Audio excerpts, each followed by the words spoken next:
Bonjour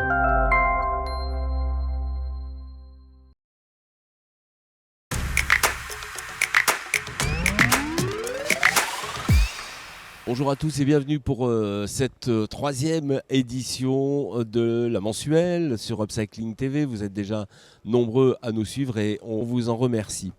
Au programme, aujourd'hui, nous irons du côté de Paris où nous attend la tribu de Paris avec Léopold et Stéphane, de recyclage de vêtements.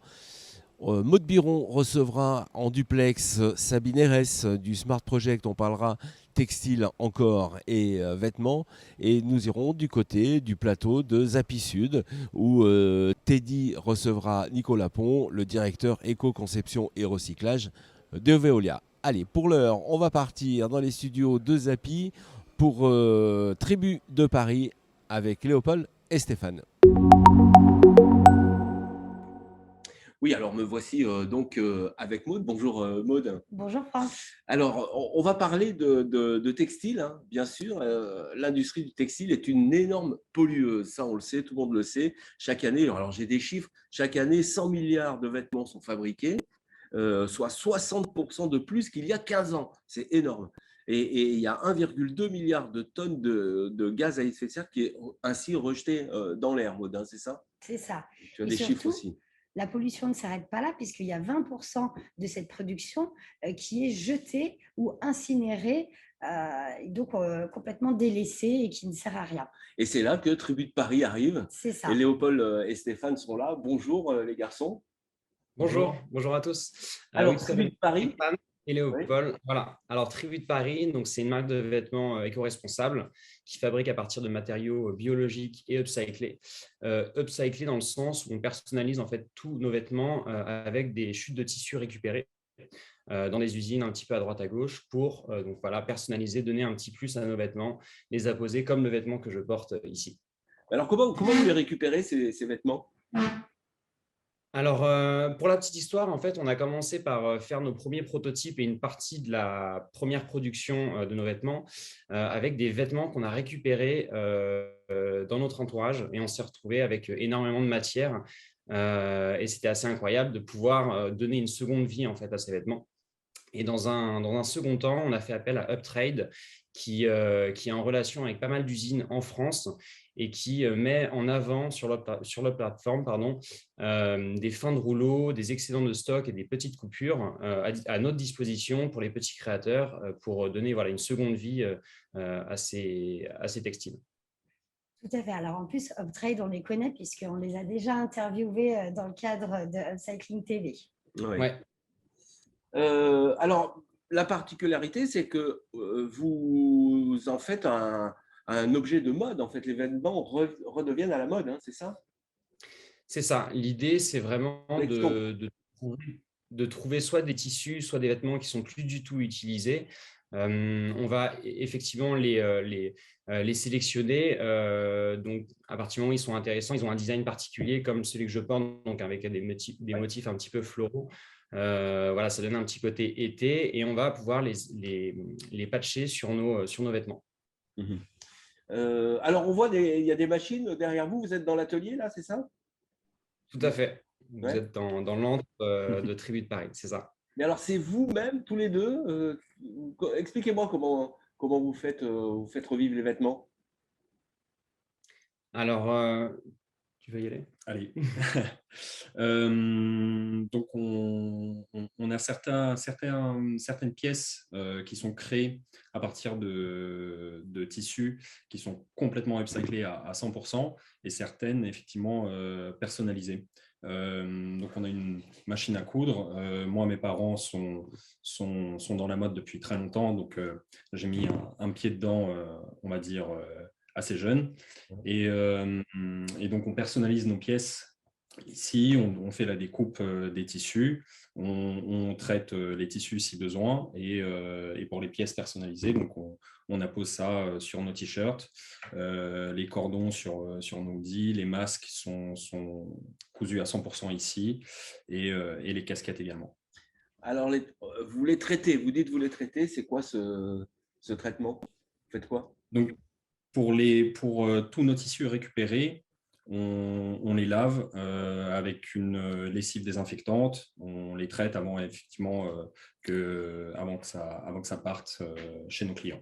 En fait, c'est aussi pour s'assurer qu'il y aura pas, que la teinte ne va pas partir sur les t-shirts blancs sur lesquels on va poser, par exemple.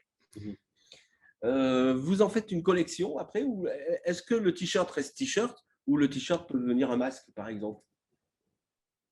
Alors, le t-shirt disponible, donc celui que Léo porte, devient t-shirt, il reste t-shirt. Ouais. Mais effectivement, on a des pièces qui seront peut-être une veste en jean qui va devenir un masque. On utilise beaucoup de denim, on aime bien cette matière ici.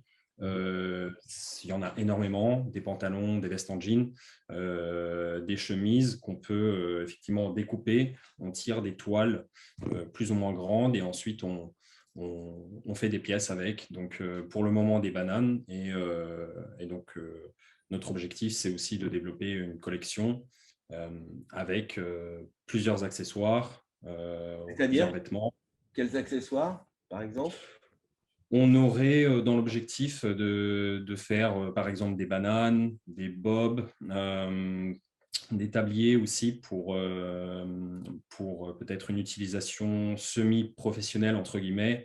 Ce qu'on voit beaucoup chez les serveurs, par exemple, pour qu'ils aient de la place où mettre leur TPE, leur monnaie, etc., pour que ce soit un objet aussi pratique au quotidien. Donc voilà, c'est une ligne qu'on aimerait développer en 2022. Et comment on achète ces vêtements? Quel est le moyen de distribution? Alors, le nôtre, pour l'instant, en fait, on a simplement lancé une campagne Ulule donc il y a 1 mois et demi. Elle s'est terminée il y a 2 semaines. Là, on est en pleine phase de production. Donc, cette campagne Ulule nous a permis de présenter nos 4 premiers produits. Donc, comme on l'a dit, le t-shirt, le sweat à capuche, la casquette et le masque. Et ensuite, on va travailler donc sur notre site internet sur lequel vous pourrez retrouver l'intégralité de nos produits. Donc, en parallèle, on travaille donc sur des nouveaux produits, comme l'a dit Stéphane. Je voudrais juste rajouter que les produits qu'on va créer vont dépendre aussi des matériaux qu'on va récupérer, forcément. Ouais. Est-ce que vous serez prêt justement, ou en tout cas vous aurez des produits à présenter lors du festival Upcycling qui aura lieu à l'automne à l'Île-sur-la-Sorgue les 29, 30, 31 octobre et 1er novembre? On espère en tout cas, on espère être prêt pour ça, déjà avoir notre site internet, sortir au moins 3 à 4 produits d'ici là. Et puis si on peut, évidemment, ce serait avec plaisir de venir vous voir sur le salon. Ah bah, ça sera cool de vous rencontrer pour de vrai là-bas à L'Île-sur-la-Sorgue, bien sûr, pour ce Upcycling Festival. Merci en tout cas d'avoir pris quelques minutes. Merci à tous les deux. Merci beaucoup à vous. Merci beaucoup. Le textile, l'upcycling dans le textile, finalement, c'est l'avenir. Toutes les grandes marques s'y mettent. Oui, c'est ça. Effectivement, c'est un mouvement de fond, on va dire, où effectivement, toute l'industrie, que ce soit les plus grands acteurs jusqu'à des plus petits acteurs comme vous, étant donné que c'est une industrie très polluante, il y a une vraie prise de conscience au niveau de l'industrie. On était ce matin en interview avec Sabine Erez, qui dirige un projet qui est porté par la Commission européenne, qui s'appelle Smart Project, Textile and Garments.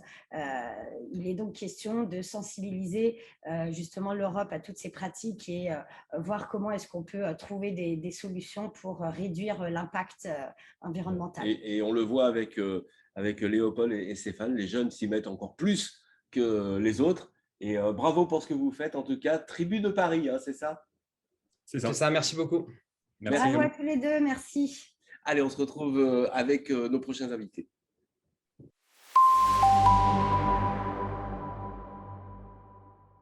Il est l'heure de retrouver Maud Biron et son duplex avec Sabine Erez. Merci Franck. Effectivement, je suis avec Sabine Herès de C'est quoi qui dirige un projet qui s'appelle Smart Project qui est porté par la Commission européenne. Et Sabine va nous présenter justement ce qu'est ce Smart Project. First of all, thank you very much for having me. Well, the Smart Textile and Garments Project is a project funded by the European Union and co-funded by private sector partners, such as brands, retailers, and factories. And the project aims at improving working conditions, promoting labor and environmental standards, and reducing labor rights abuses in the textile and garment industry. The project builds on the previous SMART projects implemented in Myanmar between 2013 and 2019 and will further upscale, expand, and strengthen responsible and sustainable manufacturing practices across the Myanmar garment industries.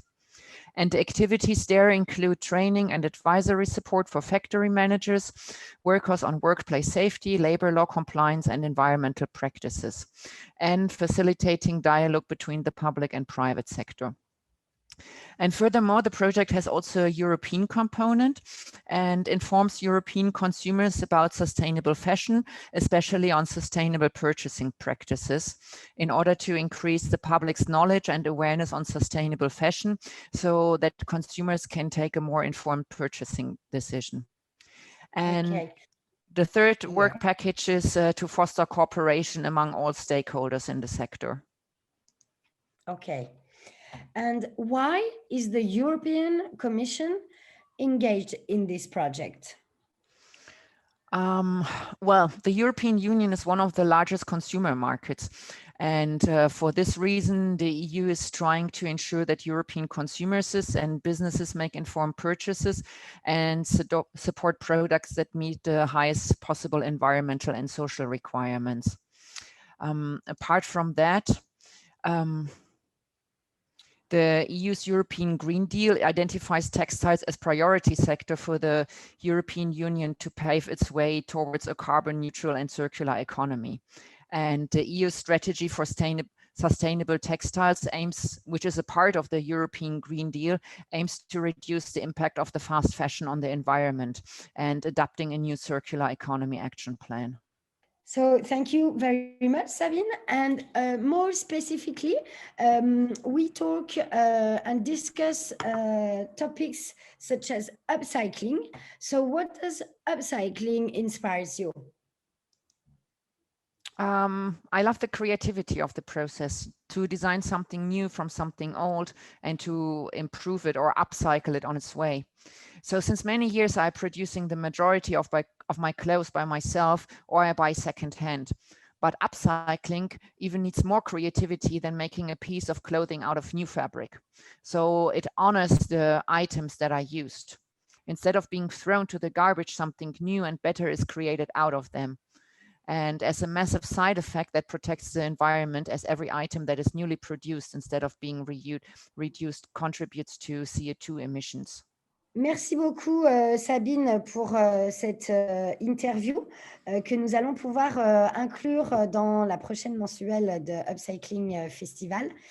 Voilà, le festival se déroulera à l'automne à l'Île-sur-la-Sorgue, le week-end des 29, 30, 31 octobre, 1er novembre. Et nous serons heureux de vous recevoir lors d'une table ronde pour que vous puissiez justement présenter pendant le festival le Smart Project. Merci encore Sabine de votre soutien et de votre participation à cette interview.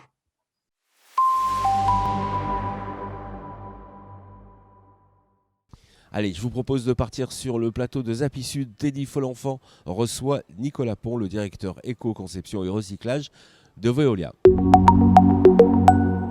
Et oui, de nouveaux invités sur le plateau Upcycling TV, sur la chaîne de Web TV. Il y a de plus en plus de gens qui regardent cette chaîne sur l'upcycling. On reçoit aujourd'hui Wilfried de Conti, le cofondateur d'une jeune start-up B-Site, et Nicolas Pont, le directeur éco-conception et recyclage du groupe Veolia. On va commencer avec vous, Wilfried. Upcycling, vous travaillez sur les objets publicitaires qui sont jetés dans les grandes manifestations et qui ne servent, semble-t-il, à rien, le Tour de France, les Jeux Olympiques, etc., et qui polluent la nature et l'environnement. C'est quoi B-Site? Et je trouve que c'est, un métier, un concept tout à fait nouveau et révolutionnaire. Alors bonjour Teddy, je pense que c'est une bonne introduction de ce qu'il faut justement pas faire sur notre marché, c'est-à-dire le marché des goodies, des objets personnalisés avec un logo, offert par des marques sur ces manifestations justement sportives ou événementielles au sens large. Et notre start-up, Beside, s'est lancé exactement pour lutter contre ces pratiques de l'objet jetable, stylo logoté, basique, jeté en masse en général sur les salons. Sur toutes ces manifestations qui sont très rapidement en général jetées par les personnes qui vont les recevoir. Donc ça c'est un vrai problème que nous on a observé dès le début, dès qu'on est arrivé. On avait un œil extérieur sur ce marché, on l'a découvert au travers de notre expérience professionnelle avec mon associé Jean-Gaël, et on s'est rendu compte que ces pratiques-là, en fait, on pouvait trouver des solutions en ayant une approche novatrice. C'est tout à fait nouveau, ça, cette jeune société. Vous êtes appuyé par le groupe Veolia. On va revenir, qui s'interroge beaucoup à ces nouveaux marchés, ces nouveaux concepts. Comment ça se passe? Vous travaillez avec des grandes marques de produits publicitaires. Comment ça se passe quand vous dites on réfléchit avec eux à l'éco-conception des produits? Alors déjà, c'est une tendance que de plus en plus de groupes sont amenés à finalement se questionner sur ces questions. On voit que de plus en plus de personnes, des communicants souhaitent avoir une approche environnementale et essayer d'être, le terme qui sont employés le plus souvent, c'est plus éco-responsable. Et notre job, nous, c'est de trouver des faits, des éléments factuels, pour pouvoir leur répondre en leur expliquant, en fait, ce que vous faites là, c'est éco-responsable, si on utilise leur terme, ou ça ne l'est pas, et pourquoi. Et donc aujourd'hui, justement, on a démarré une collaboration avec le groupe Veolia et Nicolas en particulier, sur le pôle de l'éco-conception pour se questionner en particulier sur la fin de vie des objets, mais en amont du cycle. Donc nous, en fait, on cherche à proposer aux clients des objets dont, en tout cas, la fin de vie a été prise en compte au démarrage.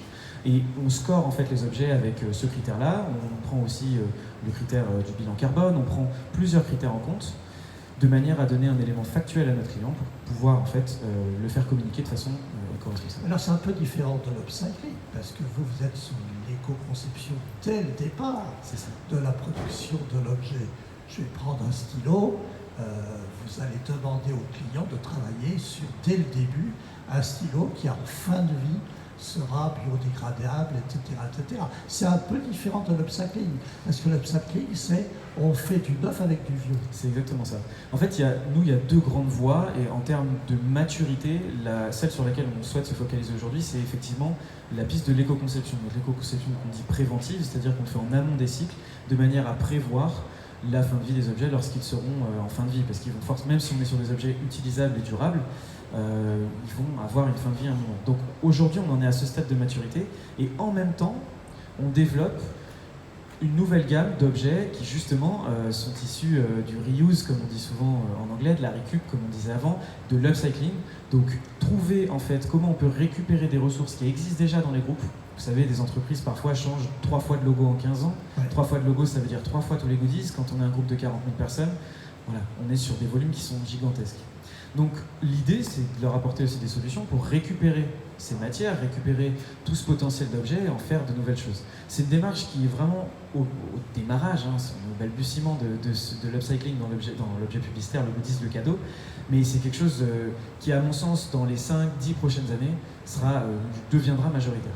On vous a demandé pour le festival qui va avoir lieu en novembre à l'Île-sur-la-Sorgue, le festival Upcycling. Nous souhaitons vivement que vous participiez à une table ronde. On n'avait pas imaginé effectivement ce thème sur objets publicitaires et upcycling. Je trouve que c'est une interrogation, une préoccupation très intéressante. Vous serez là ? Avec grand plaisir, ouais. On amènera des partenaires avec qui on travaille justement sur ces solutions d'upcycling. Parce que le cadeau reste quelque chose qui est très apprécié et qui continuera à exister dans les prochaines années. On pourra aborder ce sujet pendant la table ronde justement, parce que je suis très étonné par ça. Les gens sont encore attachés à ces cadeaux publicitaires, mais ils n'ont pas conscience d'où vient ce stylo, etc., etc. Nicolas Pont, vous êtes le directeur éco-conception recyclage du groupe Veolia. Alors dites-moi, c'est tout nouveau comme profession, ça, notamment dans le groupe Veolia, qui est très en avance sur ces interrogations. Oui, effectivement, tu dis, c'est assez nouveau de pouvoir raisonner en fait, avec des partenaires, des fournisseurs ou metteurs sur le marché sur la fin de vie de leurs produits à commercialiser avant qu'ils soient rendus dans la poubelle. Et ça, effectivement, nous, en tant qu'opérateurs de déchets, on a toujours été au bout du bout, la dernière roue du carrosse. On arrive, on collecte la poubelle et on fait ce qu'on peut avec ce qu'on a.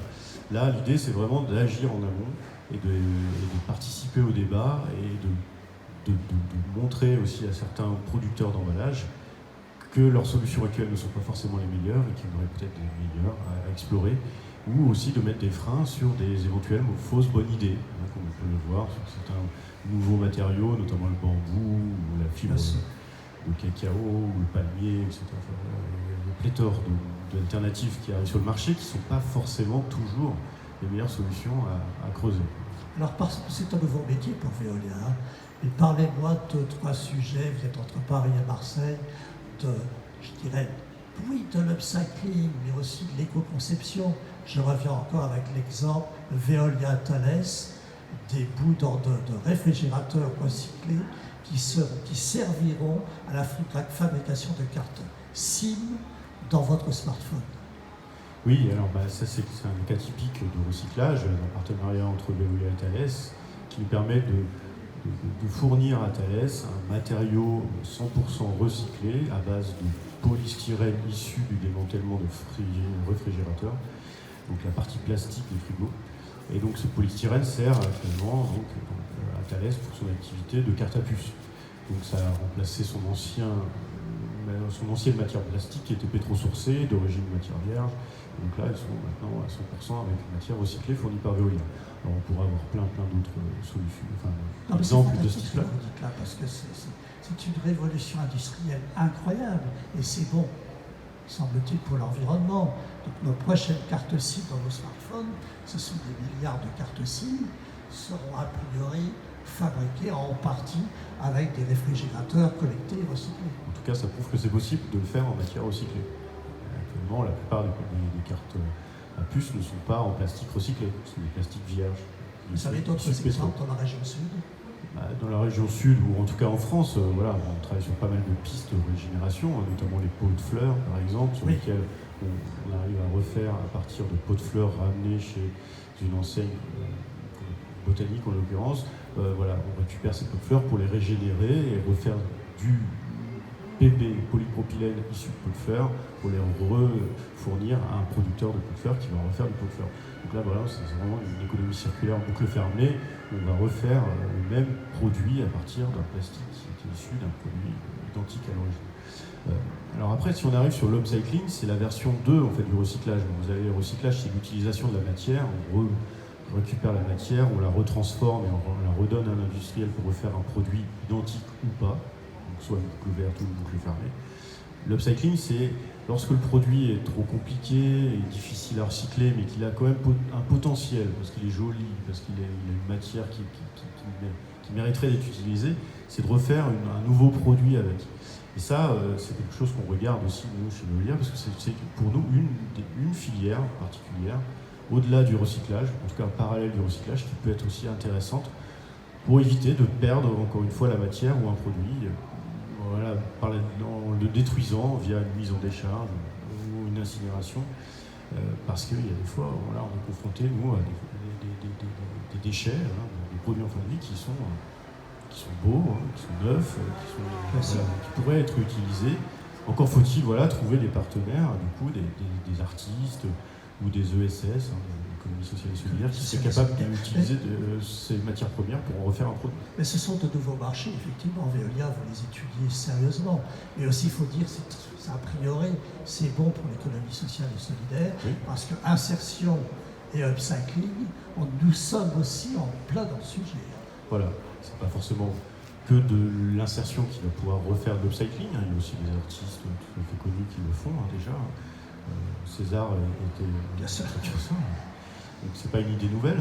Par contre, là, on voit que depuis quelques années, ça devient quand même une vraie filière pour nous, potentielle, qui permet d'éviter la destruction d'un produit en lui donnant tout de même une seconde vie. Parce que de toute façon, il ne pouvait pas être recyclé. Et donc là, ça nous permet quand même de développer une filière nouvelle et de répondre à un besoin d'un client qui est d'éviter la destruction de son déchet pour lui donner une nouvelle vie.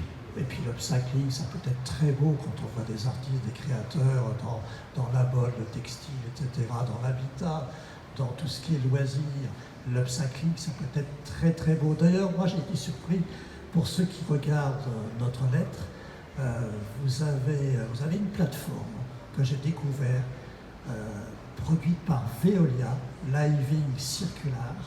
Living Circular, et donc cette plateforme, on a plein d'exemples de upcycling, et moi j'ai trouvé des choses assez fantastiques. Donc j'invite les gens à aller voir votre plateforme Living Circular.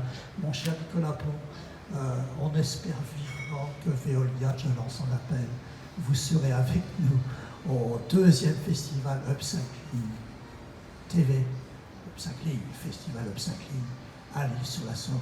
D'ailleurs, nous sommes à l'Île-sur-la-Sorgue et je crois que tous les deux, vous avez été assez ébahis par cet espace assez merveilleux. Donc on se retrouve bientôt. Sans problème. Avec plaisir. Comptez sur nous.